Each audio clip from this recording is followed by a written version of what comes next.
अगला समा गुरमत विचारां दा है। भाई बसंत सिंह जी साडे पास पहुँच चुके ने।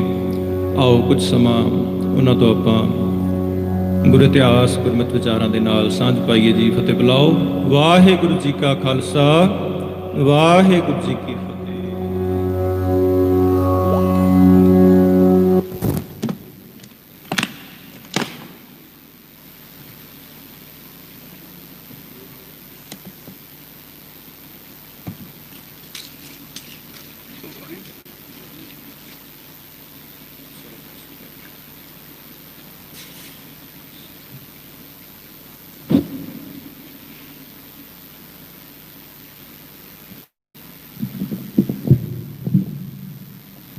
सतनाम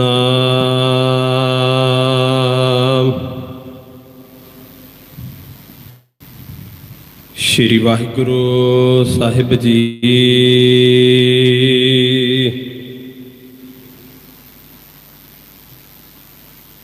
नानक नाम निरंजन जान्यो, कीनी भगत प्रेम लिव लाई।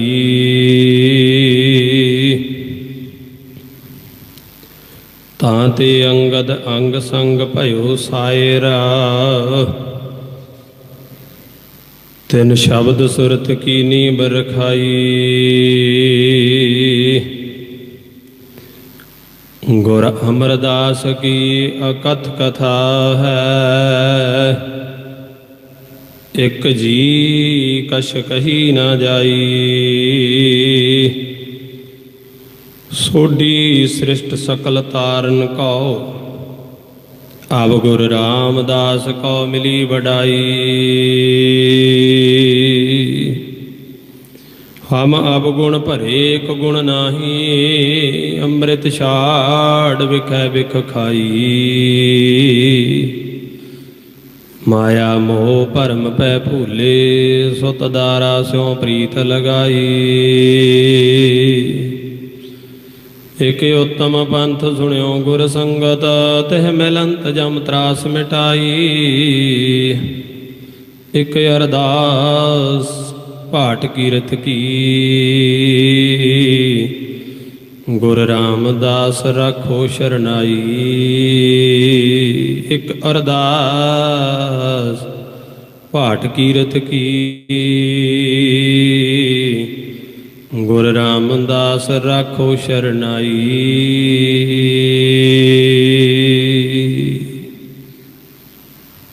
धन धन साहिब श्री गुरु ग्रंथ साहिब महाराज जी की पावन पवित्र गोद दे विच बैठ के सतगुरु जी की पावन बाणी का आनंद माण रही साध संगत जी। आओ सब तो पहला धन धन साहिब श्री गुरु ग्रंथ साहिब महाराज जी के पवित्र चरण कमलों के विच लवाइए हाजरियां। अपनियां मनोबिरतियां नूं जोड़िए गुरु चरणों के नाल। धन धन साहिब श्री गुरु गोबिंद सिंह साहिब महाराज जी वल्लों बख्शिया होया फतेह का नारा बुलंद करते सारी संगत गज के बुलाओ फतेह भाई। आखो वाहिगुरू जी का खालसा, वाहिगुरू जी की फतेह। धन धन साहिब श्री गुरु रामदास महाराज जी का अज गुरता गद्दी दिवस है। समुचियां गुरसिख संगतां नूं पता है। सतगुरु जी ने जीवन दे विच दुख बड़े देखिया। गुरु रामदास महाराज जी ने गुरता गद्दी ते विराजमान होने तो पहला गुरु जी का जो जीवन सी भाई जेठे का जीवन, वो आप जी दे नाल मैं मेन पॉइंट सांझे करने करा, क्योंकि समा सीमित है। इतिहास बड़ा गुरु पातशाह जी का विलक्षणता वाला है, बड़ा लंबा इतिहास है। मैं आप जी दे नाल मेन पॉइंटां ते गल करांगा। सतगुरु जी का जन्म चूना मंडी लाहौर दे विच हरदास जी के घर माता दया कौर की कुखों हुंदा। जदों आप जी बचपन दे विच 3 कुछ साल दे सी ना, भाई जेठे दे जीवन दे विच ਗੁਰੂ ਰਾਮਦਾਸ ਮਹਾਰਾਜ ਜੀ ਦੀ ਪਦਵੀ ਤੇ ਤਾਂ ਗੁਰਤਾ ਗੱਦੀ ਤੇ ਵਿਰਾਜਮਾਨ ਹੋਣ ਤੋਂ ਬਾਅਦ ਆਉਂਦੇ ਆ। ਪਹਿਲਾਂ ਜੇਠੇ ਦਾ ਜੀਵਨ, ਗੁਰੂ ਰਾਮਦਾਸ ਮਹਾਰਾਜ ਜੀ 3 ਕੁ ਸਾਲ ਦੇ ਸੀ ਜੇਠੇ ਦੇ ਜੀਵਨ ਦੇ ਵਿੱਚ, ਤੇ ਮਾਤਾ ਕਹਿੰਦੀ ਹੁੰਦੀ ਬਚਪਨ ਦੇ ਵਿੱਚ, ਪੁੱਤਰਾ ਮੈਂ ਤੈਨੂੰ ਬੜਾ ਵੱਡਾ ਬਣਾਉਣਾ ਚਾਹੁੰਦੀ ਹਾਂ। ਕਿਉਂਕਿ ਹਰ ਇੱਕ ਮਾਂ-ਬਾਪ ਚਾਹੁੰਦਾ ਸੰਗਤ ਜੀ ਵੀ ਮੈਂ ਆਪਦੇ ਬੱਚੇ ਨੂੰ ਵੱਡਾ ਦੇਖਾਂ। ਕਈ ਦੁਨਿਆਵੀ ਤੌਰ ਤੇ ਵੱਡਾ ਦੇਖਣਾ ਚਾਹੁੰਦੇ ਆ, ਕਈ ਆਤਮਿਕ ਤੌਰ ਤੇ। ਤੇ ਮਾਤਾ ਦੇ ਮਨ ਦਾ ਜਿਹੜਾ ਇੱਕ ਸੁਪਨਾ ਸੀ ਨਾ ਸੰਗਤ ਜੀ, ਉਹ ਸੁਪਨਾ ਹੀ ਰਹਿ ਗਿਆ। ਕਿਉਂਕਿ 3 ਸਾਲ ਦੇ ਸੀ ਭਾਈ ਜੇਠਾ ਜੀ, ਤੇ ਮਾਤਾ ਸੰਸਾਰ ਤੋਂ ਚਲੀ ਗਈ, ਚੜ੍ਹਾਈ ਕਰ ਗਈ 3 ਕੁ ਸਾਲ ਦੀ ਮਾਤਾ। ਹੁਣ ਜਿਸ ਬੱਚੇ ਦੀ ਮਾਤਾ 3 ਸਾਲ ਦੀ ਸੰਸਾਰ 'ਚੋਂ ਚਲੀ ਜਾਵੇ, ਸੰਗਤ ਜੀ ਉਹਨੇ ਕਿੱਦਾਂ ਦੇ ਦਿਨ ਦੇਖੇ ਹੋਣਗੇ ਜ਼ਿੰਦਗੀ ਦੇ ਵਿੱਚ। 4 ਸਾਲ ਹੋਰ ਲੰਘੇ ਜ਼ਿੰਦਗੀ ਦੇ, 7 ਸਾਲ ਦੀ ਉਮਰ ਹੋਈ ਆ ਭਾਈ ਜੇਠੇ ਦੀ। ਬਾਪੂ ਨੇ ਮਾਂ ਵਾਲਾ ਪਿਆਰ ਦੇਣਾ ਸ਼ੁਰੂ ਕਰ ਦਿੱਤਾ ਸੀ। ਹਰਦਾਸ ਜੀ ਨੇ ਆਪਣੇ ਸੁਪੁੱਤਰ ਜੇਠੇ ਨੂੰ ਮਾਂ ਵਾਲਾ ਪਿਆਰ ਲੜਾਉਣਾ ਨਾਲ ਸ਼ੁਰੂ ਕਰ ਦਿੱਤਾ, ਕਿਉਂਕਿ ਮਾਂ ਭੁਲਾ ਦਿੱਤੀ। ਉਹੀ ਮਾਂ ਵਾਲਾ ਪਿਆਰ ਵੀ ਪਿਤਾ ਤੋਂ ਪ੍ਰਾਪਤ ਹੋਣ ਲੱਗ ਪਿਆ ਸੀ, ਤੇ ਨਾਲ ਦੀ ਨਾਲ ਪਿਤਾ ਸੰਸਕਾਰ ਵੀ ਚੰਗੇ ਦਿੰਦਾ ਜਾਂਦਾ ਸੀ ਆਪਦੇ ਪੁੱਤਰ ਨੂੰ, ਵੀ ਪੁੱਤਰਾ ਸਵੇਰ ਵੇਲੇ ਜਲਦੀ ਉੱਠੀਂਦਾ, ਪਰਮੇਸ਼ਰ ਪਰਮਾਤਮਾ ਦੇ ਨਾਮ ਨੂੰ ਜਪੀਂਦਾ। ਕਿਉਂਕਿ ਸਤਿਗੁਰਾਂ ਨੇ ਸਾਨੂੰ ਅੱਗੇ ਵੀ ਜਾ ਕੇ ਆਪ ਬਾਣੀ ਦੇ ਵਿੱਚ ਉਹੀ ਫਰਮਾਨ, ਜਿਹੜਾ ਬਚਪਨ ਤੋਂ ਸੰਸਕਾਰ ਆਪ ਨੂੰ ਪ੍ਰਾਪਤ ਹੋਇਆ, ਉਹ ਸਾਨੂੰ ਵੀ ਸੰਸਕਾਰ ਦੇਣੇ ਚਾਹੇ। ਸਤਿਗੁਰਾਂ ਨੇ 305 ਅੰਗ ਤੇ ਬਾਣੀ ਦੇ ਵਿੱਚ ਫਰਮਾਨ ਕੀਤਾ, ਗੁਰ ਸਤਿਗੁਰ ਕਾ ਸੋ ਜੋ ਸਿੱਖ ਅਖਾਏ, ਸੋ ਭਲ ਕੇ ਉੱਠ ਹਰ ਨਾਮ ਤੇ ਆਵੇ। ਜਲਦੀ ਉੱਠਣਾ, ਉਹੀ ਪਿਤਾ ਵਾਲੇ ਸੰਸਕਾਰ ਆਪਦੇ ਅੰਦਰ ਵੀ ਹੈ ਜਿਹੜੇ ਪਿਤਾ ਨੇ ਬਖਸ਼ੇ ਸੀ। ਜਲਦੀ ਉੱਠਿਆ ਕਰ ਭਾਈ, 7 ਸਾਲ ਦਾ ਹੋ ਗਿਆ, ਤੂੰ ਵੱਡਾ ਹੁੰਦਾ ਜਾਂਦਾ, ਕੰਮਾਂ ਧੰਦਿਆਂ ਨੂੰ ਸੁਨੇਹਾ ਲੱਗਿਆ ਕਰ, ਜਲਦੀ ਲੱਗਿਆ ਕਰ। ਮੈਂ ਵੀ ਕੰਮੀ ਜਾਣਾ ਹੁੰਦਾ, ਘਰ ਦੇ ਕੰਮ ਜਲਦੀ ਨਿਪਟਾ ਲਿਆ ਕਰੀਏ। ਇੱਦਾਂ ਕਰਦੇ ਆ, 7 ਸਾਲ ਦੇ ਹੋਏ ਆ, ਇੱਕ ਦਿਨ ਜਲਦੀ ਉੱਠੇ, ਬਾਪੂ ਨੂੰ ਨਹੀਂ ਉਠਾਇਆ, ਆਪ ਉੱਠੇ ਤੇ ਘਰ ਦੇ ਕੰਮ ਧੰਦੀ ਲੱਗ ਪਏ। ਜਲਦੀ ਸਾਰੇ ਕੰਮ ਝਾੜੂ ਬੋਕਰ ਕੀਤੀ, ਤੇ ਨਾਲ ਦੀ ਨਾਲ ਬਾਪੂ ਨੂੰ ਆਵਾਜ਼ਾਂ ਮਾਰਦੇ, ਬਾਪੂ ਅੱਗੇ ਤੇ ਤੂੰ ਰੋਜ਼ ਮੈਨੂੰ ਆਵਾਜ਼ਾਂ ਮਾਰਦਾ ਹੁੰਦਾ ਵੀ ਸੂਰਜ ਚੜ੍ਹ ਗਿਆ, ਧੁੱਪ ਨਿਕਲ ਆਈ ਆ, ਭਾਈ ਖੜਾ ਹੋ ਜਾ। ਅੱਜ ਤੂੰ ਧੁੱਪ ਨਿਕਲ ਆਈ, ਤੂੰ ਨਹੀਂ ਖੜਾ ਹੋਇਆ। ਤੇ ਸੰਗਤ ਜੀ ਯਾਦ ਕਰਿਓ, ਆਪਦੇ ਮਨ ਤੇ ਇਸ ਗੱਲ ਨੂੰ ਲਾਇਓ, ਜਦੋਂ ਬਾਪੂ ਨੂੰ ਆਵਾਜ਼ਾਂ ਮਾਰੀਆਂ ਨਾ, ਤੇ ਬਾਪੂ ਦੇ ਮੂੰਹ ਤੋਂ ਕੱਪੜਾ ਉਤਾਰਿਆ, ਜਿਵੇਂ ਮਾਂ ਦਾ ਚਿਹਰਾ ਦੇਖਿਆ ਸੀ ਨਾ 3 ਸਾਲ ਦੀ ਉਮਰ ਦੇ ਵਿੱਚ, ਵੀ ਮੂੰਹ ਟੱਡਿਆ, ਅੱਖਾਂ ਖੁੱਲੀਆਂ। ਅੱਜ ਉਹੀ ਦਿਨ ਬਾਪੂ ਦਾ ਦੇਖਣਾ ਪੈ ਗਿਆ। ਆਖੋ ਸਤਨਾਮ ਸ਼੍ਰੀ ਵਾਹਿਗੁਰੂ। 7 ਸਾਲ ਦੇ ਸੀ, ਸੰਸਾਰ ਦੇ ਵਿੱਚੋਂ ਹਰਦਾਸ ਜੀ ਵੀ ਚਲੇ ਗਏ, ਬਾਪੂ ਵੀ ਚਲਿਆ ਗਿਆ, ਸਹਾਰਾ ਕੋਈ ਨਾ ਰਹਿ ਗਿਆ। ਆਂਢ ਗੁਆਂਢ ਰਿਸ਼ਤੇਦਾਰਾਂ ਸ਼ਰੀਕੇ ਵਾਲਿਆਂ ਨੇ ਸਭ ਨੇ ਕਹਿ ਦਿੱਤਾ ਸਾਡਾ ਨਹੀਂ ਹੈਗਾ ਇਹ। ਤੇ ਸੰਗਤ ਜੀ ਨਾਨੀ ਆਈ ਬਾਸਰਕਿਆਂ ਤੋਂ ਚੱਲ ਕੇ, ਜਿਹੜਾ ਗੁਰੂ ਅਮਰਦਾਸ ਮਹਾਰਾਜ ਜੀ ਦਾ ਜੰਪਲ ਨਗਰ ਹੈ ਬਾਸਰਕੇ, ਉੱਥੋਂ ਨਾਨਕੇ ਸੀ ਭਾਈ ਜੇਠੇ ਦੇ, ਉੱਥੋਂ ਨਾਨੀ ਚੱਲ ਕੇ ਆਈ, ਆਪਦੇ ਜਵਾਈ ਦਾ ਕਿਰਿਆ ਕਰਮ ਕੀਤਾ ਜਿਵੇਂ ਉਸ ਸਮੇਂ ਦੀ ਰੀਤੀ ਰਿਵਾਜ ਸੀ। ਉਹ ਪੂਰਾ ਹੋਣ ਤੋਂ ਬਾਅਦ ਦੇਖਿਆ 2-4 ਦਿਨ ਰੁਕ ਕੇ ਵੀ ਮੇਰੇ ਦੋਹਤੇ ਨੂੰ ਕੋਈ ਆਂਢ ਗੁਆਂਢ ਵਾਲਾ, ਕੋਈ ਸ਼ਰੀਕੇ ਵਾਲਾ ਨਾਲ ਲਾਉਂਦਾ ਕਿ ਨਹੀਂ ਲਾਉਂਦਾ, ਪਰ ਕਿਸੇ ਨੇ ਨਹੀਂ ਲਾਇਆ। ਸੰਗਤ ਜੀ ਗੁਰੂ ਰਾਮਦਾਸ ਮਹਾਰਾਜ ਜੀ ਭਾਈ ਜੇਠੇ ਦੇ ਜੀਵਨ 'ਚ 7 ਸਾਲ ਦੇ, ਨਾਨੀ ਕਹਿੰਦੀ ਪੁੱਤਰਾ ਇੱਥੇ ਤੇਰਾ ਮੈਨੂੰ ਸਹਾਰਾ ਕੋਈ ਨਹੀਂ ਦਿਖਦਾ, ਤੂੰ ਮੇਰੇ ਨਾਲ ਚੱਲ, ਆਪਾਂ ਬਾਸਰ ਕੇ ਰਹਿਣਾ ਕਰਾਂਗੇ ਜਾ ਕੇ। ਤੇ ਜਦੋਂ ਤੁਰੇ ਆ ਨਾ ਸੰਗਤ ਜੀ ਗੁਰੂ ਰਾਮਦਾਸ ਮਹਾਰਾਜ, ਤੇ ਪਿੱਛੇ ਮੁੜ ਕੇ ਆਪਦੇ ਘਰ ਦੇ ਦਰਵਾਜ਼ੇ ਨੂੰ ਲੱਗਿਆ ਜਿੰਦਰਾ, ਉਹਦੇ ਵੱਲ ਨੂੰ ਦੇਖਦੇ ਆ ਮੁੜ ਮੁੜ। ਨਾਨੀ ਕਹਿੰਦੀ ਪੁੱਤਰਾ ਦੇਖਦਾ ਕੀ ਆ ਪਿੱਛੇ ਮੁੜ ਮੁੜ ਕੇ? ਅੱਖਾਂ ਚੰਝੂ ਗੁਰੂ ਰਾਮਦਾਸ ਮਹਾਰਾਜ ਦੇ, ਭਾਈ ਜੇਠੇ ਦੇ ਜੀਵਨ 'ਚ। ਤੇ ਜਦੋਂ ਪਿੱਛੇ ਮੁੜ ਕੇ ਦੇਖਦੇ ਆ, ਨਾਨੀ ਕਹਿੰਦੀ ਪੁੱਤਰਾ ਕੀ ਦੇਖਦਾ ਹੈ? ਕਹਿੰਦਾ ਨਾਨੀ ਮੈਂ ਦੇਖਦਾ ਵੀ ਕਿਸੇ ਦਿਨ ਮੇਰੀ ਮਾਂ ਦਾ, ਮੇਰੇ ਬਾਪੂ ਦਾ, ਘਰ ਦਾ ਜਿੰਦਰਾ ਖੁੱਲ੍ਹ ਜਾਵੇਗਾ। ਇਹ ਜਿਹੜਾ ਜਿੰਦਰਾ ਅੱਜ ਲਾ ਕੇ ਚੱਲੇ ਆ, ਕਿਸੇ ਦਿਨ ਖੁੱਲ੍ਹ ਜਾਵੇਗਾ। ਤੇ ਨਾਨੀ ਨਾਲੇ ਤੇ ਬਰਾਕ ਦੇ ਵਿੱਚ ਹੈ, ਨਾਲੇ ਦੋਹਤੇ ਨੂੰ ਖਿੱਚ ਕੇ ਛਾਤੀ ਨਾਲ ਲਾਇਆ, ਨਾਲੇ ਕਿਹਾ ਪੁੱਤਰਾ ਜੇ ਗੁਰੂ ਨਾਨਕ ਪਾਤਸ਼ਾਹ ਨੇ ਚਾਹਿਆ ਤਾਂ ਜਿੰਦਰਾ ਜ਼ਰੂਰ ਖੁੱਲ੍ਹ ਜਾਵੇਗਾ। ਤੇ ਸਮਾਂ ਬਣਿਆ ਸੰਗਤ ਜੀ, ਗੁਰੂ ਪਾਤਸ਼ਾਹ ਜੀ ਗੁਰੂ ਰਾਮਦਾਸ ਮਹਾਰਾਜ ਜੀ ਜੇਠੇ ਦੇ ਜੀਵਨ 'ਚ ਆਪਦੀ ਨਾਨੀ ਦੇ ਨਾਲ ਬਾਸਰ ਕੇ ਨਗਰ ਚਲੇ ਗਏ। ਫਿਰ ਗੁਰੂ ਸਾਹਿਬ ਜੀ ਨੇ ਗੋਇੰਦਵਾਲ ਦੇ ਵਿੱਚ ਵਾਸਾ ਕੀਤਾ। ਗੁਰੂ ਅਮਰਦਾਸ ਮਹਾਰਾਜ ਜੀ ਨੇ ਨਗਰ ਨੂੰ ਵਸਾਉਣਾ ਕੀਤਾ ਗੋਇੰਦਵਾਲ ਨੂੰ, ਗੋਂਦੇ ਖੱਤਰੀ ਦੀ ਜਗ੍ਹਾ ਦੇ ਵਿੱਚ। ਇਤਿਹਾਸ ਲੰਬਾ, ਮੈਂ ਮੇਨ ਪੁਆਇੰਟਾਂ ਤੇ ਗੱਲ ਕਰਾਂਗਾ। ਗੋਂਦੇ ਖੱਤਰੀ ਦੀ ਜਗ੍ਹਾ ਦੇ ਵਿੱਚ ਗੋਇੰਦਵਾਲ ਨਗਰ ਵਸਾਇਆ, ਜਿੱਥੇ ਦਰਿਆ ਸੀ ਉਦੋਂ ਵਹਿੰਦਾ ਹੁੰਦਾ, ਦਰਿਆ ਦੇ ਕੰਢੇ ਨਗਰ ਵਸਾਉਣਾ ਕੀਤਾ। ਤੇ ਦਰਿਆ ਦੇ ਉੱਪਰ ਦੀ ਇੱਕੋ ਇੱਕ ਰਸਤਾ ਦਿੱਲੀ ਤੇ ਲਾਹੌਰ ਨੂੰ ਜੋੜਦਾ ਸੀ ਸੰਗਤ ਜੀ, ਇੱਕੋ ਪੁਲ ਸੀ ਸਾਰੇ ਦਰਿਆ ਤੇ, ਜਿਹੜਾ ਗੋਇੰਦਵਾਲ ਪੈਂਦਾ ਸੀ ਉਹ ਦਿੱਲੀ ਤੋਂ ਲਾਹੌਰ ਦੇ ਰਸਤੇ ਨੂੰ ਜੋੜਦਾ ਸੀ। ਜਿਹੜਾ ਦਿੱਲੀ ਤੋਂ ਕਾਰੋਬਾਰ ਲਾਹੌਰ ਵੱਲ ਨੂੰ ਚੱਲਦਾ ਸੀ, ਇੱਥੋਂ ਦੀ ਵਪਾਰੀ ਲੋਕ, ਵੱਡੇ ਵੱਡੇ ਲੋਕ, ਮੁਗਲ ਸਲਤਨਤ ਦੇ ਰਾਜੇ ਇਹ ਰਸਤੇ ਲੰਘਦੇ ਹੁੰਦੇ ਸੀ ਗੋਇੰਦਵਾਲ ਦੇ ਉੱਪਰ ਦੀ, ਪੁਲ ਦੇ ਉੱਪਰ ਦੀ। ਤੇ ਫਿਰ ਸੰਗਤ ਜੀ ਲਿਜਾ ਕੇ ਨਾਨੀ ਨੇ ਗੁਰੂ ਅਮਰਦਾਸ ਮਹਾਰਾਜ ਜੀ ਦੇ ਚਰਨਾਂ ਦੇ ਨਾਲ ਜੋੜ ਦਿੱਤਾ। ਕਹਿੰਦੀ ਸੱਚੇ ਪਾਤਸ਼ਾਹ ਇਹ ਮੇਰਾ ਦੋਹਤਾ ਹੈ। ਮਹਾਰਾਜ ਕਹਿੰਦੇ ਨਾਮ ਕੀ ਹੈ ਭਾਈ ਤੇਰਾ? ਕਹਿੰਦਾ ਮਹਾਰਾਜ ਨਾਮ ਤੇ ਮੇਰਾ ਜੇਠਾ ਹੈ। ਮਾਂ ਬਾਪ ਲਾੜਦੇ ਨਾਲ ਜੇਠਾ ਕਹਿੰਦੇ ਸੀ। ਗੁਰੂ ਅਮਰਦਾਸ ਜਾਣੀ ਜਾਣ ਪਾਤਸ਼ਾਹ ਨੇ ਪੁੱਛਿਆ ਮਾਂ ਬਾਪ ਕਿੱਥੇ ਹੈ? ਕਹਿੰਦਾ ਮਹਾਰਾਜ ਰੱਬ ਨੂੰ ਪਿਆਰੇ ਹੋ ਗਏ। ਤੇ ਨਾਨੀ ਨੇ ਕਿਹਾ ਸੱਚੇ ਪਾਤਸ਼ਾਹ ਇਹਦਾ ਤਾਂ ਦੁਨੀਆ ਦੇ ਵਿੱਚ ਅੱਜ ਕੋਈ ਨਹੀਂ, ਇਹ ਤਾਂ ਇਕੱਲਾ ਹੀ ਹੈ। ਗੁਰੂ ਅਮਰਦਾਸ ਮਹਾਰਾਜ ਜੀ ਨੇ ਸੇਵਾ ਦੇ ਵਿੱਚ ਲਾ ਦਿੱਤਾ, ਸੇਵਾ ਬਖਸ਼ ਦਿੱਤੀ। ਧੰਨ ਗੁਰੂ ਅਮਰਦਾਸ ਮਹਾਰਾਜ ਜੀ ਦੇ ਦਰ ਦੀ ਸੇਵਾ ਕਰਦਿਆਂ ਕਰਦਿਆਂ ਇੱਕ ਦਿਨ ਨਾਨੀ ਨਾਲ ਵਿਚਾਰ ਕੀਤੀ, ਨਾਨੀ ਜਿੰਨੀ ਸੇਵਾ ਕਰਦੇ ਆ ਉਨੇ ਦਾ ਤਾਂ ਆਪਾਂ ਪ੍ਰਸ਼ਾਦਾ ਪਾਣੀ ਗੁਰੂ ਕੇ ਲੰਗਰਾਂ 'ਚੋਂ ਛਕ ਜਾਂਦੇ ਹਾਂ, ਸੇਵਾ ਤਾਂ ਨੇ ਫਲਾ ਕੀਤੀ, ਉਨੇ ਦਾ ਤਾਂ ਪ੍ਰਸ਼ਾਦਾ ਪਾਣੀ ਦੋਨੇ ਜਾਣੇ ਛਕਦੇ ਆ, ਗੁਰੂ ਘਰ ਤੇ ਹੀ ਸਹਾਰੇ ਤੇ ਚੱਲਦੇ ਆ, ਤੇ ਸੇਵਾ ਕੀਤੀ ਦਾ ਫਲ ਕੀ ਮਿਲੂਗਾ? ਨਾਨੀ ਕਹਿੰਦੀ ਪੁੱਤਰਾ ਗੱਲ ਤਾਂ ਤੇਰੀ ਸਿਆਣੀ ਹੈ, ਫਿਰ ਕੰਮ ਕੀ ਕੀਤਾ ਜਾਵੇ? ਵਿਚਾਰ ਕਰਕੇ ਦੋਨਾਂ ਜਾਣਿਆਂ ਨੇ ਇੱਕ ਕਾਰੋਬਾਰ ਸ਼ੁਰੂ ਕੀਤਾ ਸੰਗਤ ਜੀ, ਘੁੰਗਣੀਆਂ ਵੇਚਣ ਦਾ ਕਾਰੋਬਾਰ, ਜਿਹਨੂੰ ਅਸੀਂ ਆਮ ਪੰਜਾਬ ਦੇ ਮਾਲਵੇ ਦੀ ਬੋਲੀ ਆ ਸਾਡੀ ਬੱਕਲੀਆਂ ਕਹਿ ਦਿੰਦੇ ਹਾਂ ਅਸੀਂ, ਛੋਲਿਆਂ ਦੀਆਂ। ਤੇ ਉਹ ਘੁੰਗਣੀਆਂ ਵੇਚਣ ਦਾ ਕਾਰੋਬਾਰ ਸ਼ੁਰੂ ਕੀਤਾ। ਥੋੜੇ ਜਿਹੇ ਛੋਲੇ ਖਰੀਦ ਕੇ ਉਹਨਾਂ ਨੂੰ ਰਾਤ ਨੂੰ ਭਿਓਇਆ, ਉਬਾਲਿਆ ਗਿਆ, ਸਵੇਰ ਵੇਲੇ ਉਹਨਾਂ 'ਚ ਨਮਕ ਰਲਾ ਕੇ ਟੋਕਰੀ ਦੇ ਵਿੱਚ ਪਾ ਕੇ ਵੇਚਣੇ ਸ਼ੁਰੂ ਕਰ ਦਿੱਤੇ। ਤੇ ਕਿੱਥੇ ਬੈਠ ਕੇ ਵੇਚਦੇ ਆ? ਗੋਇੰਦਵਾਲ ਦੇ ਉਸ ਪੁਲ ਤੇ ਬੈਠ ਕੇ ਵੇਚਦੇ ਆ ਜਿੱਥੋਂ ਦੀ ਆਵਾਜਾਈ ਹੈ। ਧੰਨ ਗੁਰੂ ਅਮਰਦਾਸ ਮਹਾਰਾਜ ਜੀ ਦੀ ਪਾਵਨ ਅਸਥਾਨ, ਪਾਵਨ ਧਰਤੀ, ਉਸ ਧਰਤੀ ਤੇ ਬੈਠ ਕੇ ਕਾਰੋਬਾਰ ਕਰਦੇ ਆ ਮੇਰੇ ਪਾਤਸ਼ਾਹ ਜੇਠੇ ਦੇ ਰੂਪ ਦੇ ਵਿੱਚ। ਇੱਕ ਦਿਨ ਕੀ ਬਣਿਆ ਸੰਗਤ ਜੀ, ਟੋਕਰੀ ਭਰੀ ਛੋਲਿਆਂ ਦੀ ਘਰੋਂ ਚੱਲ ਪਏ, ਵੇਚਣ ਲਈ ਨਿਕਲਿਆ। ਤੇ ਉੱਥੇ ਭੁੱਖੇ ਹੋਏ ਆਏ ਲੋਕ, ਜਿਨ੍ਹਾਂ ਨੂੰ ਪੇਟ ਦੀ ਭੁੱਖ ਸੀ, ਜਿਨ੍ਹਾਂ ਕੋਲ ਪੈਸਾ ਕੋਈ ਨਹੀਂ ਸੀ, ਜਿਨ੍ਹਾਂ ਕੋਲ ਗਰੀਬੀ ਸੀ। ਤੇ ਉਹਨਾਂ ਨੇ ਆ ਕੇ ਆਵਾਜ਼ ਮਾਰੀ, ਪੁੱਤਰਾ ਕੁਝ ਛਕਣ ਲਈ ਦੇ ਦੇ।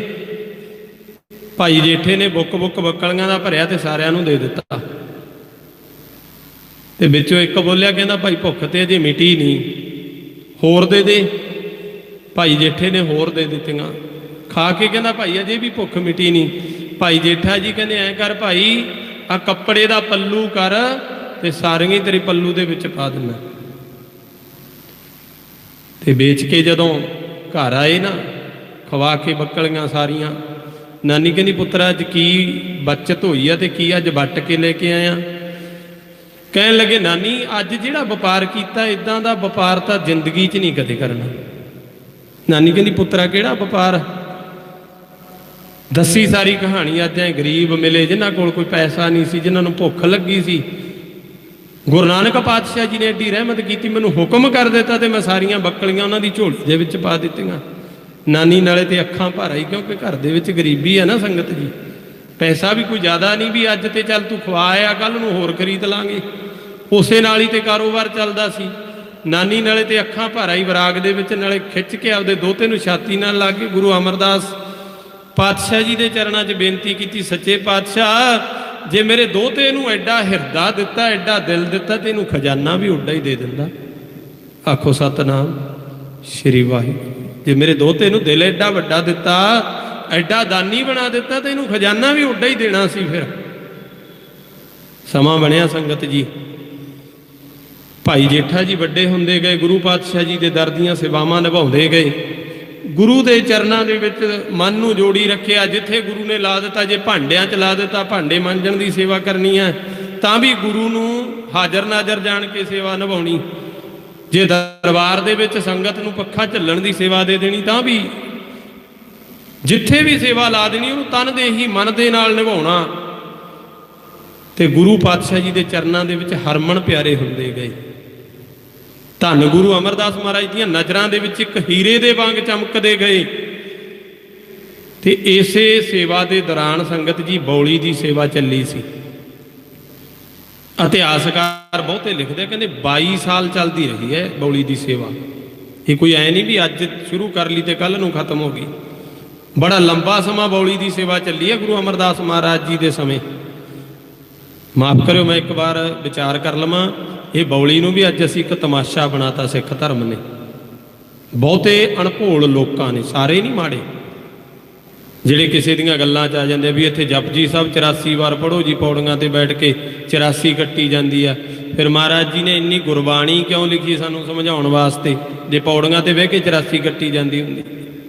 ਇਹ ਇੱਕ ਸਾਡੇ ਵਿੱਚ ਭੁਲੇਖਾ ਏਜੰਸੀਆਂ ਨੇ ਪਾਇਆ, ਬੰਦੇ ਛੱਡ ਕੇ ਵੀ ਇਹਨਾਂ ਨੂੰ ਇਹਨਾਂ ਗੱਲਾਂ ਚਲਾ ਦਿਓ, ਇਹਨਾਂ ਨੂੰ ਪਾਣੀ ਚਲਾ ਦਿਓ, ਇਹਨਾਂ ਨੂੰ ਪੌੜੀਆਂ 'ਚ ਉਲਝਾ ਦਿਓ, ਇਹਨਾਂ ਨੂੰ ਬੌਲੀਆਂ 'ਚ ਪਾ ਦਿਓ, ਗੁਰਬਾਣੀ ਤੋਂ ਦੂਰ ਕਰ ਦਿਓ।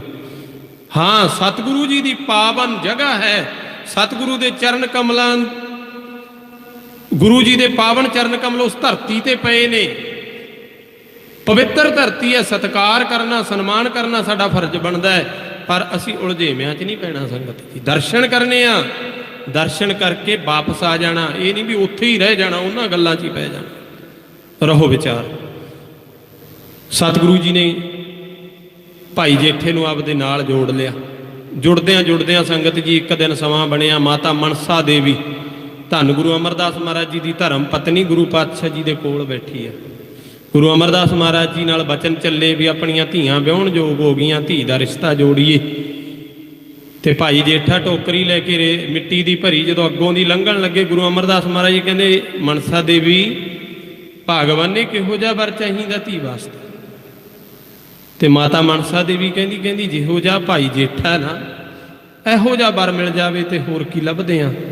ਧੰਨ ਗੁਰੂ ਅਮਰਦਾਸ ਮਹਾਰਾਜ ਜੀ ਨੇ ਇਹ ਨਹੀਂ ਦੇਖਿਆ ਵੀ ਇਹਦਾ ਪਿਛੋਕੜ ਕੋਈ ਨਹੀਂ, ਇਹਦਾ ਪਿੱਛੇ ਸ਼ਰੀਕਾ ਨਾਲ ਨਹੀਂ, ਇਹਦੇ ਕੋਲ ਜਾਇਦਾਦ ਕੋਈ ਨਹੀਂ, ਇਹਦਾ ਘਰ-ਬਾਰ ਕੋਈ ਨਹੀਂ, ਇਹ ਨਹੀਂ ਦੇਖਿਆ। ਸਤਿਗੁਰਾਂ ਨੇ ਉਹਦੇ ਅੰਦਰ ਗੁਣ ਨੂੰ ਪਛਾਣਿਆ।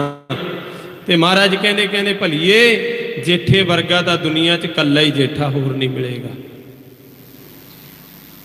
ਤੇ ਫਿਰ ਸਤਿਗੁਰੂ ਜੀ ਨੇ ਰਿਸ਼ਤਾ ਜੋੜ ਦਿੱਤਾ ਆਪਦੀ ਬੇਟੀ ਦਾ, ਬੀਬੀ ਭਾਨੀ ਦਾ। ਫਿਰ ਸੰਗਤ ਜੀ ਗੁਰੂ ਪਾਤਸ਼ਾਹ ਜੀ ਨੇ ਜਦੋਂ ਰਿਸ਼ਤਾ ਜੋੜ ਦਿੱਤਾ, ਵਿਆਹ ਹੋ ਗਿਆ। ਵਿਆਹ ਹੋਣ ਤੋਂ ਬਾਅਦ ਇੱਕ ਦਿਨ ਸੋਢੀ ਚੱਲ ਕੇ ਕਈ ਜਾਣੇ ਜਿਹੜੇ ਲਾਹੌਰ ਤੋਂ ਚੱਲੇ ਦਿੱਲੀ ਕੋਈ ਕਾਰੋਬਾਰ ਕਰਨ ਚੱਲੇ ਸੀ, ਕਿਉਂਕਿ ਸੋਢੀ ਵੰਸ਼ ਉਸ ਟਾਈਮ ਤੇ ਉੱਚੀ ਵੰਸ਼ ਕਿਹਾ ਜਾਂਦਾ ਸੀ, ਬੜੇ ਮੰਨੇ ਪਰਮੰਨੀ ਵੰਸ਼ ਸੀ, ਜਿਹਦੇ ਵਿੱਚੋਂ ਗੁਰੂ ਰਾਮਦਾਸ ਮਹਾਰਾਜ ਜੀ ਸੀ। ਚੱਲੀ ਪੀੜ੍ਹੀ ਸੋਢੀਆਂ ਰੂਪ ਦਿਖਾਵਣ ਬਾਰੋ ਬਾਰੀ, ਭਾਈ ਗੁਰਦਾਸ ਜੀ ਵੀ ਕਹਿੰਦੇ ਆ ਸੋਢੀ ਸ੍ਰਿਸ਼ਟ ਸਕਲ ਤਾਰਨ ਕੋ ਅਬ ਗੁਰੂ ਰਾਮਦਾਸ ਕੋ ਮਿਲੀ ਬੜਾਈ। ਧੰਨ ਗੁਰੂ ਅਮਰਦਾਸ ਮਹਾਰਾਜ ਜੀ ਨੇ ਵੀ ਬਾਬਾ ਸੁੰਦਰ ਜੀ ਦੀ ਰਸਨਾ ਤੋਂ ਕਹਾ ਦਿੱਤਾ ਬਾਣੀ ਦੇ ਵਿੱਚ, ਰਾਮਕਲੀ ਸੱਦ ਦੇ ਵਿੱਚ, ਸੋਢੀ ਸ੍ਰਿਸ਼ਟ ਸਕਲ ਤਾਰਨ ਕੋ ਅਬ ਗੁਰੂ ਰਾਮਦਾਸ ਕੋ ਮਿਲੀ ਬੜਾਈ। ਤੇ ਸੰਗਤ ਜੀ ਧੰਨ ਗੁਰੂ ਅਮਰਦਾਸ ਮਹਾਰਾਜ ਜੀ ਨੇ ਰਿਸ਼ਤਾ ਧੀ ਦਾ ਜੇਠੇ ਨਾਲ ਜੋੜ ਦਿੱਤਾ। ਤੇ ਸੋਢੀ ਇੱਕ ਦਿਨ ਚੱਲਿਆ ਕਾਰੋਬਾਰ, ਦਿੱਲੀ ਵੱਲ ਨੂੰ ਚੱਲਿਆ, ਜਾਂਦੇ ਜਾਂਦੇ ਰੁਕੇ, ਰਾਤ ਪੈ ਗਈ। ਰਾਤ ਕੱਟਦੇ ਸੀ ਬਹੁਤੀਆਂ ਸੰਗਤਾਂ ਇੱਥੇ ਗੋਇੰਦਵਾਲ ਦੇ ਪੁਲ ਤੇ ਸਤਿਗੁਰਾਂ ਦੇ ਦਰ ਤੇ। ਤੇ ਜਦੋਂ ਰਾਤ ਨੂੰ ਦੇਖਿਆ ਵੀ ਇੱਥੇ ਹਰਦਾਸ ਦਾ ਪੁੱਤਰ ਇੱਕ ਗੁਰੂ ਅਮਰਦਾਸ ਮਹਾਰਾਜ ਦਾ ਜਵਾਈ ਬਣ ਗਿਆ, ਜੇਠਾ, ਜਿਹੜਾ ਬਚਪਨ 'ਚ 7 ਸਾਲ ਦਾ ਘਰੋਂ ਆਇਆ ਸੀ, ਯਤੀਮ ਹੋ ਗਿਆ ਸੀ। ਚਲੋ ਉਹਦੇ ਕੋਲੇ ਜਾ ਕੇ ਦੇਖਦੇ ਆ, ਨਾਲੇ ਤਾਂ ਉਹਦੀ ਸ਼ਾਨੋ ਸ਼ੌਕਤ ਦੇਖਦੇ ਆ, ਕਿੰਨੀ ਕੁ ਚੜ੍ਹਦੀ ਕਲਾ ਇੱਥੇ ਸਹੁਰਿਆਂ ਦੇ ਘਰ ਦੇ ਵਿੱਚ, ਤੇ ਨਾਲੇ ਆਪਾਂ ਇੱਥੇ ਰਾਤ ਗੁਜ਼ਾਰ ਕੇ ਸਵੇਰ ਨੂੰ ਚਲੇ ਜਾਵਾਂਗੇ। ਤੇ ਹਜੇ ਦਿਨ ਢਲਦਾ ਹੀ ਸੀ ਤੇ ਗੁਰੂ ਰਾਮਦਾਸ ਮਹਾਰਾਜ ਭਾਈ ਜੇਠੇ ਦੇ ਜੀਵਨ 'ਚ ਹੀ ਹੈ ਜੇ, ਤੇ ਟੋਕਰੀ ਸਿਰ ਤੇ ਹਜੇ ਸੇਵਾ ਖਤਮ ਨਹੀਂ ਕੀਤੀ। ਤੇ ਉਧਰੋਂ ਉਹ ਆ ਗਏ ਦਰਬਾਰ ਦੇ ਵਿੱਚ, ਸੋਢੀ ਸਾਰੇ ਇਕੱਠੇ ਹੋ ਕੇ। ਤੇ ਜਦੋਂ ਗੁਰੂ ਪਾਤਸ਼ਾਹ ਜੀ ਦੇ ਕੋਲ ਆਏ ਆ ਨਾ ਸੰਗਤ ਜੀ, ਗੁਰੂ ਅਮਰਦਾਸ ਮਹਾਰਾਜ ਜੀ ਦੇ ਦਰਬਾਰ ਵੱਲ ਨੂੰ ਜਾ ਰਹੇ ਆ, ਤੇ ਸੰਗਤ ਜੀ ਭਾਈ ਜੇਠਾ ਜੀ ਰਸਤੇ ਦੇ ਵਿੱਚ ਟੋਕਰੀ ਚੁੱਕ ਕੇ ਤੇ ਕੋਲ ਦੀ ਲੰਘਣ ਲੱਗੇ, ਤੇ ਉਹਨਾਂ ਨੇ ਬੁਲਾ ਲਿਆ, ਕਹਿੰਦੇ ਭਾਈ ਤੇਰੀ ਸ਼ਕਲ ਤੇਰੇ ਬਾਪ ਹਰਦਾਸ ਨਾਲ ਮਿਲਦੀ, ਐ ਲੱਗਦਾ ਤੂੰ ਜਿਵੇਂ ਜੇਠਾ ਹੁੰਨਾ। ਤੇ ਭਾਈ ਜੇਠਾ ਜੀ ਕਹਿੰਦੇ ਹਾਂਜੀ, ਨਾਮ ਤੇ ਮੇਰਾ ਜੇਠਾ ਹੀ ਹੈ। ਤੇ ਕਹਿੰਦੇ ਤੂੰ ਤਾਂ ਇਸ ਘਰ ਦਾ ਜਵਾਈ ਸੀ, ਗੁਰੂ ਘਰ ਦਾ, ਤੂੰ ਟੋਕਰੀ ਚੁੱਕੀ ਫਿਰਦਾ। ਤੇ ਇੱਕ ਬਜ਼ੁਰਗ ਨੇ ਕਹਿੰਦੇ ਕੱਸ ਕੇ ਬਾਹੋਂ ਫੜ ਲਿਆ ਭਾਈ ਜੇਠੇ ਨੂੰ, ਤੇ ਬਾਹੋਂ ਫੜ ਕੇ ਗੁਰੂ ਅਮਰਦਾਸ ਮਹਾਰਾਜ ਜੀ ਦੇ ਕੋਲੇ ਲੈ ਗਏ। ਉੱਚਾ ਬੜੇ ਅਪਸ਼ਬਦ ਉੱਥੇ ਵਰਤੇ, ਕਹਿੰਦੇ ਤੂੰ ਇੱਥੇ ਸਾਡੀ ਕੁਲ ਨੂੰ ਦਾਗ ਲਾ ਦਿੱਤਾ, ਤੂੰ ਇੱਥੇ ਸਹੁਰਿਆਂ ਦੇ ਘਰੇ ਨੌਕਰ ਲੱਗਿਆ ਫਿਰਦਾ, ਤੂੰ ਟੋਕਰੀ ਚੁੱਕ ਕੇ ਤੁਰਿਆ ਫਿਰਦਾ, ਅਸੀਂ ਛੋਟੀ ਬੰਸ ਦੇ ਵਿੱਚੋਂ ਆ, ਤੂੰ ਸਾਡੀ ਬੰਸ ਨੂੰ ਹੀ ਜਮਾ ਦਾਗ ਲਾ ਦਿੱਤਾ। ਤੇ ਬਾਹੋਂ ਫੜਿਆ ਗੁਰੂ ਅਮਰਦਾਸ ਮਹਾਰਾਜ ਜੀ ਦੇ ਕੋਲ ਲੈ ਗਏ। ਤੇ ਅੱਗੇ ਜਿਹੜੇ ਗੁਰਪ੍ਰਤਾਪ ਗ੍ਰੰਥ ਦੇ ਵਿੱਚ ਮੈਂ ਆਪ ਜੀ ਦੇ ਨਾਲ ਬਚਨ ਸਾਂਝੇ ਕਰਦਾ, ਜਿਹੜੇ ਬੋਲੇ, ਕਹਿੰਦੇ ਗੁਰੂ ਅਮਰਦਾਸ ਮਹਾਰਾਜ ਜੀ ਨੂੰ ਸਵਾਲ ਕੀਤੇ ਉਹਨਾਂ ਸੋਢੀਆਂ ਨੇ ਜਾ ਕੇ। ਕੀ ਕਿਹਾ?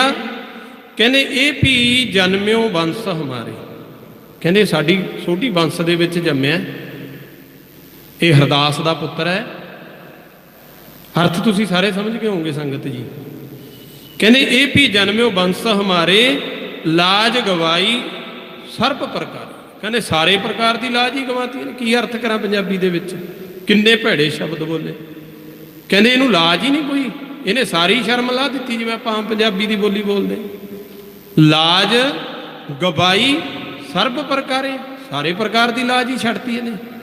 ਅਗਲੀ ਗੱਲ ਕਹਿੰਦੇ ਪਿੱਤ ਕੇ ਮਰੇ ਸਦਨ ਕੋ ਤਿਆਗਾ, ਜਦੋਂ ਪਿਓ ਮਰ ਗਿਆ ਨਾ, ਮਾਂ ਬਾਪ ਮਰ ਗਏ, ਪਿੱਤਰ ਮਰ ਗਏ, ਉਦੋਂ ਕਹਿੰਦੇ ਉੱਥੋਂ ਛੱਡ ਕੇ ਆ ਗਿਆ, ਸਦਨ ਕੋ ਤਿਆਗਾ, ਤਿਆਗ ਕੇ ਆ ਗਿਆ ਲਾਹੌਰ ਤੋਂ। ਤਾਂ ਇਹ ਅਗਲੀ ਗੱਲ ਗੁਰੂ ਅਮਰਦਾਸ ਮਹਾਰਾਜ ਜੀ ਨੂੰ ਕਹਿੰਦੇ ਘਰ ਸਸੁਰਾਰ ਬਸਿਓ ਨਿਰਭਾਗਾ, ਮੰਦੇ ਭਾਗਾਂ ਵਾਲਾ ਸਹੁਰਿਆਂ ਦੇ ਘਰ ਚ ਆ ਕੇ ਬਸ ਗਿਆ। ਘਰ ਸਸੁਰਾਰ ਬਸੈ ਨਿਰਭਾਗਾ, ਨਿਰਭਾਗਾ ਸ਼ਬਦ ਵਰਤਿਆ ਗੁਰੂ ਲਈ। ਭਾਈ ਜੇਠੇ ਨੂੰ ਨਿਰਭਾਗਾ ਕਿਹਾ ਤੇ ਗੁਰੂ ਅਮਰਦਾਸ ਮਹਾਰਾਜ ਜੀ ਸੁਣਦੇ ਰਹੇ। ਅਗਲੀ ਗੱਲ ਫੇਰ ਬੋਲੀ ਉਹਨਾਂ ਨੇ, ਕਹਿੰਦੇ ਇਸਨੇ ਤੋਂ ਸਿਰ ਮਾਟੀ ਪਾਈ, ਕਰੋ ਵਿਚਾਰ ਨਾ ਤੁਮ ਉਚਤਾਈ।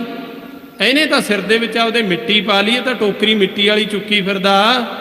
ਕਹਿੰਦੇ ਇਸਨੇ ਤੋਂ ਸਿਰ ਮਾਟੀ ਪਾਈ, ਗੁਰੂ ਅਮਰਦਾਸ ਮਹਾਰਾਜ ਜੀ ਨੂੰ ਕਹਿੰਦੇ ਪਰ ਤੁਸੀਂ ਤਾਂ ਸਿਆਣੇ ਹੋ, ਤੁਸੀਂ ਤਾਂ ਸਹੁਰੇ ਹੋ, ਇਹਦੇ ਬਜ਼ੁਰਗ ਹੋ। ਕਹਿੰਦੇ ਕਰੋ ਵਿਚਾਰ ਨਾ ਤੁਮ ਉਚਤਾਈ, ਤੁਸੀਂ ਕੋਈ ਵਿਚਾਰ ਨਹੀਂ ਕੀਤੀ ਵੀ ਮੈਂ ਸਹੁਰੇ ਨੂੰ ਨੌਕਰ ਲਾਈ ਬੈਠਾ ਆਪਦੇ ਘਰੇ।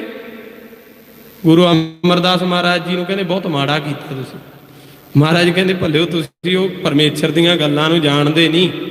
ਮੈਂ ਸਮਾਪਤੀ ਕਰਨ ਲੱਗਿਆ, 2 ਮਿੰਟਾਂ ਦਾ ਟਾਈਮ ਲੈਣਾ ਵਾਲਾ ਨਹੀਂ। ਕਹਿੰਦੇ ਤੁਸੀਂ ਨਹੀਂ ਉਹ ਗੱਲਾਂ ਨੂੰ ਜਾਣਦੇ। ਕਹਿੰਦੇ ਸਾਡੀ ਬੰਸ ਨੂੰ ਦਾਗ ਲਾਤਾ, ਕੁਲ ਨੂੰ ਦਾਗ ਲਾਤਾ।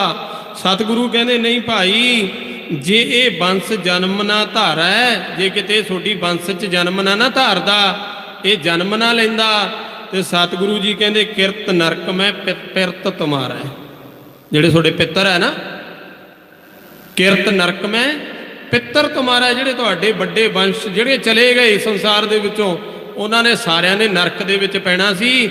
ਇਹ ਤੁਹਾਡੀ ਵੰਸ਼ ਦੇ ਵਿੱਚ ਜੰਮੇ, ਜੇ ਇਹ ਵੰਸ਼ ਜਨਮ ਨਾ ਧਾਰਿਆ, ਜੇ ਤੁਹਾਡੀ ਵੰਸ਼ 'ਚ ਜਨਮ ਨਾ ਲੈਂਦੇ, ਸਾਰੇ ਨਰਕ ਨੂੰ ਜਾਂਦੇ। ਹੁਣ ਸਾਰਿਆਂ ਨੂੰ ਇਹਨੇ ਨਰਕਾਂ 'ਚੋਂ ਬਾਹਰ ਕਰ ਲਿਆ। ਆਖੋ ਸਤਨਾਮ ਸ਼੍ਰੀ ਵਾਹਿਗੁਰੂ। ਆਹ ਬਚਨ ਵਰਤੇ ਮੇਰੇ ਪਾਤਸ਼ਾਹ ਨੇ, ਗੁਰੂ ਅਮਰਦਾਸ ਮਹਾਰਾਜ ਨੇ ਭਾਈ ਜੇਠੇ ਦੇ ਲਈ। ਤੇ ਫਿਰ ਸਤਿਗੁਰੂ ਜੀ ਨੇ ਸੰਗਤ ਜੀ, ਉਹ ਸਮਾਂ ਅੱਗੇ ਨੂੰ ਵੱਧਦਾ ਗਿਆ। ਉਹ ਥੜਿਆਂ ਵਾਲਾ ਇਤਿਹਾਸ ਤੁਸੀਂ ਸਾਰਿਆਂ ਨੇ ਪੜ੍ਹਿਆ ਹੋਣਾ। ਭਾਈ ਰਾਮਾ ਜੀ ਆਪਦੇ ਦੂਜੇ ਜਵਾਈ ਨੂੰ ਤੇ ਭਾਈ ਜੇਠੇ ਨੂੰ ਆਪਦੇ ਵੱਡੇ ਜਵਾਈ ਨੂੰ, ਦੋਨਾਂ ਨੂੰ ਥੜੇ ਬਣਾਉਣ ਵਾਸਤੇ ਕਿਹਾ, ਤੁਸੀਂ ਅੱਜ ਥੜੇ ਬਣਾਓ। ਮਿਣ ਕੇ ਜਗ੍ਹਾ ਦੇ ਦਿੱਤੀ, ਉਚਾਈ ਦੱਸ ਦਿੱਤੀ, ਚੌੜਾਈ ਦੱਸ ਦਿੱਤੀ। ਪਹਿਲੇ ਦਿਨ ਬਣਾਏ, ਸ਼ਾਮ ਨੂੰ ਗੁਰੂ ਅਮਰਦਾਸ ਮਹਾਰਾਜ ਜੀ ਆਏ, ਕਹਿੰਦੇ ਭਾਈ ਥੜੇ ਸਾਫ਼ ਨਹੀਂ ਬਣੇ। ਉਹ ਵੈਸੇ ਕੀ ਸੀ, ਬੈਠਣ ਵਾਸਤੇ ਬਣਵਾਉਣੇ ਸੀ। ਗੁਰੂ ਪਾਤਸ਼ਾਹ ਨੇ ਆਪਦੇ ਸੀ ਇੱਕ ਪੇਪਰ ਸੰਗਤ ਜੀ, ਪਰਚਾ, ਜਿਵੇਂ ਗੁਰੂ ਨਾਨਕ ਜੀ ਨੇ ਵੀ ਪਰਚੇ ਪਾਏ ਲੈਣੇ ਤੇ, ਇੱਦਾਂ ਗੁਰੂ ਅੰਗਦ ਦੇਵ ਮਹਾਰਾਜ ਨੇ ਗੁਰੂ ਅਮਰਦਾਸ ਤੇ ਪਰਚੇ ਪਾਏ 12 ਸਾਲ ਦੀ ਸੇਵਾ ਲਈ। ਫਿਰ ਇੱਦਾਂ ਹੀ ਗੁਰੂ ਅਮਰਦਾਸ ਮਹਾਰਾਜ ਜੀ ਨੇ ਵੀ ਪਰਚੇ ਪਾਏ ਆ, ਦੇਖਣ ਵਾਸਤੇ, ਪਰਖਣ ਵਾਸਤੇ ਕਿਹੜਾ ਗੁਰੂ ਦੇ ਐਸ ਦਰ ਨੂੰ ਉੱਚਾ ਤੇ ਸੁੱਚਾ ਰੱਖ ਸਕਦਾ, ਸ਼ਾਨੋ ਚੌਕਤ ਨੂੰ ਕਾਇਮ ਰੱਖ ਸਕਦਾ ਹੈ, ਉਹਨੂੰ ਗੁਰਤਾ ਗੱਦੀ ਤੇ ਵਿਰਾਜਮਾਨ ਕਰਨਾ ਹੈ। ਤੇ ਫਿਰ ਰਾਮਾ ਜੀ ਨੇ ਤੇ ਤੀਜੇ ਦਿਨ ਹੱਥ ਖੜੇ ਕਰ ਦਿੱਤੇ ਸੀ। ਕੀ ਬੋਲਿਆ ਸੀ ਬਚਨ ਗੁਰੂ ਅਮਰਦਾਸ ਮਹਾਰਾਜ ਜੀ ਨੂੰ? ਭਾਈ ਰਾਮਾ ਜੀ, ਤਾਂ ਇੱਥੇ ਗਲਤ ਨਾ ਸਮਝਿਓ ਵੀ ਰਾਮਾ ਜੀ ਦਾ ਪਿਆਰ ਨਹੀਂ ਸੀ ਆਪਦੇ ਸਹੁਰੇ ਨਾਲ, ਗੁਰੂ ਨਾਲ ਪਿਆਰ ਬੜਾ ਸੀ, ਪਰ ਅੰਦਰ ਦੀ ਜਿਹੜੀ ਉਹ ਸੋਚ ਸੀ ਉਹ ਨਿਰਮਲ ਨਹੀਂ ਸੀ ਹਜੇ। ਗੁਰਬਾਣੀ ਨਾਲ ਸੁਰਤ ਸ਼ੁੱਧ ਹੁੰਦੀ ਹੈ, ਸਾਫ਼ ਹੁੰਦੀ ਹੈ। ਨਾਮ ਜਪਣ ਦੇ ਨਾਲ ਵਿਚਾਰਧਾਰਾ ਬਦਲਦੀ ਹੈ। ਉਹ ਵਿਚਾਰਧਾਰਾ ਜੇ ਬਦਲੀ ਨਹੀਂ ਸੀ ਅੰਦਰੋਂ, ਰਾਮਾ ਜੀ ਨੇ ਤਾਂ ਤੀਜੇ ਦਿਨ ਕਹਿ ਦਿੱਤਾ, ਸੱਚੇ ਪਾਤਸ਼ਾਹ ਤੁਸੀਂ ਹੁਣ ਬਜ਼ੁਰਗ ਹੋ ਗਏ ਹੋ, ਤੁਸੀਂ ਸਵੇਰ ਨੂੰ ਕਹੀ ਗੱਲ ਸ਼ਾਮ ਨੂੰ ਭੁੱਲ ਜਾਂਦੇ ਹੋ। ਮੈਂ ਤਾਂ ਥੜਾ ਸਹੀ ਬਣਾਇਆ, ਪਰ ਅੱਜ ਤਾਂ ਮੈਂ ਬਣਾ ਕੇ ਢਾ ਦਿੱਤਾ, ਕੱਲ ਤੋਂ ਨਹੀਂ ਬਣਾਵਾਂਗਾ। ਤੇ 7 ਦਿਨ ਭਾਈ ਜੇਠਾ ਜੀ ਥੜੇ ਬਣਾਉਂਦੇ ਰਹੇ, ਢਾਉਂਦੇ ਰਹੇ। 7ਵੇਂ ਦਿਨ ਜਦੋਂ ਗੁਰੂ ਅਮਰਦਾਸ ਮਹਾਰਾਜ ਜੀ ਕੋਲ ਆਏ, ਮਹਾਰਾਜ ਕਹਿੰਦੇ ਜੇਠਿਆ ਥੜਾ ਭਾਈ ਅਜੇ ਵੀ ਸਹੀ ਨਹੀਂ ਬਣਿਆ, ਇਹਨੂੰ ਢਾਹ ਦੇ। ਤੇ ਬਚਨ ਮੰਨਿਆ, ਥੜਾ ਢਾਹ ਦਿੱਤਾ ਤੇ ਗੁਰੂ ਜੀ ਦੇ ਅੱਗੇ ਗਲ 'ਚ ਪੱਲੂ ਪਾ ਕੇ ਹੱਥ ਬੰਨ੍ਹ ਲਏ। ਗੁਰੂ ਅਮਰਦਾਸ ਮਹਾਰਾਜ ਜੀ ਨੂੰ ਕਿਹਾ, ਸੱਚੇ ਪਾਤਸ਼ਾਹ ਜਿੱਥੋਂ ਤੱਕ ਤੁਹਾਡੀ ਦ੍ਰਿਸ਼ਟੀ ਜਾਂਦੀ ਹੈ ਸਾਡੀ ਨਹੀਂ ਜਾਂਦੀ। ਪਾਤਸ਼ਾਹ ਤੁਸੀਂ ਤਾਂ ਸਵੇਰ ਵੇਲੇ ਸਹੀ ਦੱਸ ਕੇ ਜਾਂਦੇ ਹੋ, ਮੈਂ ਸ਼ਾਮ ਤੱਕ ਭੁੱਲ ਜਾਂਦਾ। ਆਪਦੇ ਆਪ ਨੂੰ ਕਿਹਾ ਮੈਂ ਭੁੱਲ ਜਾਂਦਾ ਸ਼ਾਮ ਤੱਕ, ਮੈਥੋਂ ਉਸ ਢੰਗ ਨਾਲ ਬਣਦਾ ਨਹੀਂ, ਮੈਂ ਉਹਦੀਆਂ ਗੱਲਾਂ ਤੁਹਾਡੀਆਂ ਯਾਦ ਨਹੀਂ ਰੱਖ ਸਕਦਾ। ਪਾਤਸ਼ਾਹ ਤੁਹਾਡੀ ਦ੍ਰਿਸ਼ਟੀ ਬੜੀ ਦੂਰ ਤੱਕ ਹੈ, ਮਹਾਰਾਜ ਮਾਫ ਕਰ ਦਿਓ, ਜਿਹੋ ਜਿਹਾ ਥੜਾ ਤੁਸੀਂ ਬਣਵਾਉਂਦਾ ਚਾਹੁੰਦੇ ਹੋ ਉੱਦਾਂ ਦਾ ਸ਼ਾਇਦ ਹੀ ਬਣਾ ਸਕਾਂ ਮੈਂ। ਤੇ ਗੁਰੂ ਜੀ ਨੇ ਖਿੱਚ ਕੇ ਆਪਦੀ ਛਾਤੀ ਨਾਲ ਲਾਇਆ ਆਪਦੇ ਉਸ ਜਵਾਈ ਨੂੰ, ਭਾਈ ਜੇਠੇ ਨੂੰ, ਜਿਹਦਾ ਨਿਮਾਣੇ ਦਾ ਕੋਈ ਮਾਣ ਨਹੀਂ ਸੀ, ਅੱਜ ਗੁਰੂ ਨਿਮਾਣੇ ਦਾ ਮਾਣ ਬਣ ਗਿਆ। ਜਿਹਦਾ ਨਤਾਣੇ ਦਾ ਕੋਈ ਤਾਣ ਨਹੀਂ ਸੀ, ਗੁਰੂ ਤਾਣ ਬਣ ਗਿਆ। ਨਿਉਟੇ ਦੀ ਕੋਈ ਓਟ ਨਹੀਂ ਸੀ, ਗੁਰੂ ਓਟ ਬਣ ਗਿਆ। ਨਿਆਸਰੇ ਦਾ ਆਸਰਾ ਨਹੀਂ ਸੀ, ਗੁਰੂ ਆਸਰਾ ਬਣ ਗਿਆ। ਐਵੇਂ ਨਹੀਂ ਗੁਰੂ ਅਮਰਦਾਸ ਮਹਾਰਾਜ ਜੀ ਨੂੰ 12 ਵਰ ਪ੍ਰਾਪਤ ਹੋਏ ਸੀ, ਧੰਨ ਗੁਰੂ ਅੰਗਦ ਦੇਵ ਮਹਾਰਾਜ ਜੀ ਤੋਂ ਉਹ ਭਾਈ ਜੇਠੇ ਦੇ ਸਾਰਾ ਕੁਝ ਹੀ ਬਣ ਗਏ। ਤੇ ਜੇਠੇ ਨੂੰ ਫਿਰ ਕਹਿ ਦਿੱਤਾ, ਕਹਿੰਦੇ ਬਿਰਧ ਬਾਬਾ ਜੀ, ਬਾਬਾ ਬੁੱਢਾ ਜੀ ਨੂੰ ਪੁਕਾਰਿਆ ਇੱਥੇ, ਬਿਰਧ ਬਾਬਾ ਬੋਲਦੇ ਹੁੰਦੇ ਉਹਨਾਂ ਨੂੰ, ਕਹਿੰਦੇ ਬਿਰਧ ਬਾਬਾ ਜੀ ਜੇਠੇ ਨੂੰ ਲੈ ਜਾਓ, ਇਹਨੂੰ ਇਸ਼ਨਾਨ ਪਾਣੀ ਕਰਾ ਕੇ ਚੰਗੇ ਵਸਤਰ ਪਹਿਨਾਓ।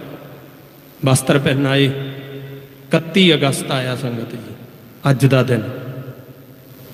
ਮੈਂ ਇੱਕ ਵਾਰ ਸੰਗਤ ਨੂੰ, ਸਮੁੱਚੀ ਸੰਗਤ ਨੂੰ ਆਪਦੇ ਵੱਲੋਂ, ਗੁਰਦੁਆਰਾ ਸਾਹਿਬ ਦੀ ਮੈਨੇਜਮੈਂਟ, ਗ੍ਰੰਥੀ ਸਿੰਘਾਂ ਵੱਲੋਂ, ਰਾਗੀ ਸਿੰਘਾਂ ਵੱਲੋਂ ਸਮੁੱਚੀ ਸੰਗਤ ਨੂੰ ਵਧਾਈ ਦਿੰਦਾ ਗੁਰੂ ਪਾਤਸ਼ਾਹ ਜੀ ਦੇ ਗੁਰਤਾ ਗੱਦੀ ਦਿਵਸ ਦੀ।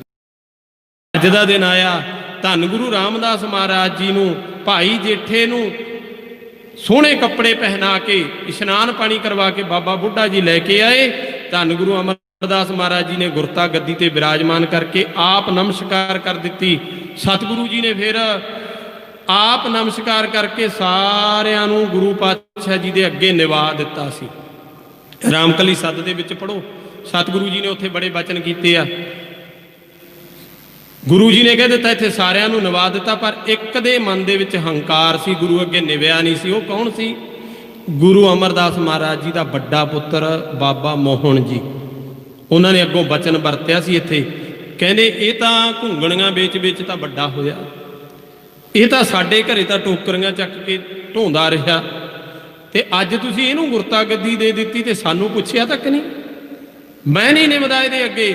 ਇੱਥੇ ਗੁਰੂ ਜੀ ਨੇ ਬਾਣੀ ਦੇ ਵਿੱਚ ਸਿੱਧ ਕਰ ਦਿੱਤਾ, ਮੋਹਰੀ ਪੁੱਤ ਸਨਮੁਖ ਹੋਇਆ ਰਾਮਦਾਸੈ ਪੈਰੀ ਪਾਏ ਜੀ।